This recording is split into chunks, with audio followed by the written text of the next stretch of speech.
今日咧同大家分享下兩件咧同台灣有啲關係嘅簽名喎。咁啊，第一件就係呢個，有冇人認到呢個係咩嘅簽名啊？邊個嘅簽名？呢個咧係蔣中正嘅夫人蔣宋美齡嘅簽名嚟嘅。咁咧你會見到咧嗰個簽名上面咧，嗱呢個係 PSA DNA 嘅認證啦。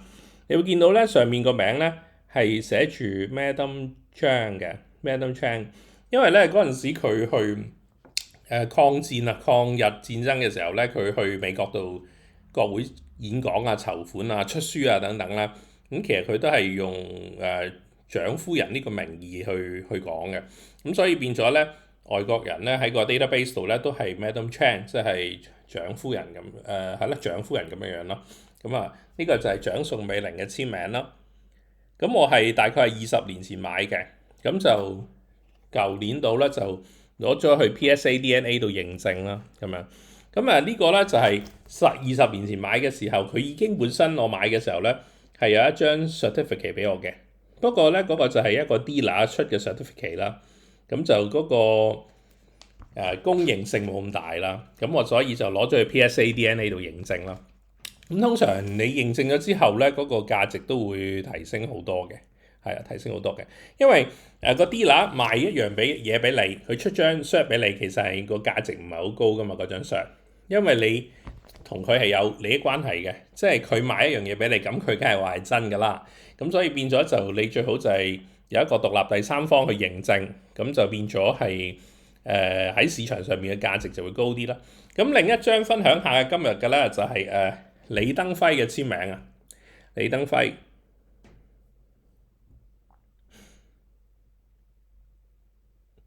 咁咧呢一張亦都係10幾年前啦買翻嚟嘅。咁咧就係佢亦都係呢個應該係德國嘅 dealer 嚟嘅。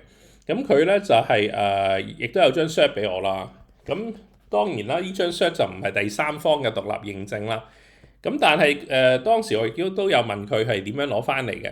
咁其實好多時呢啲總統府咧係有人咧安排，如果有人嚟攞簽名咧，係會俾張簽名相俾佢咁樣嘅。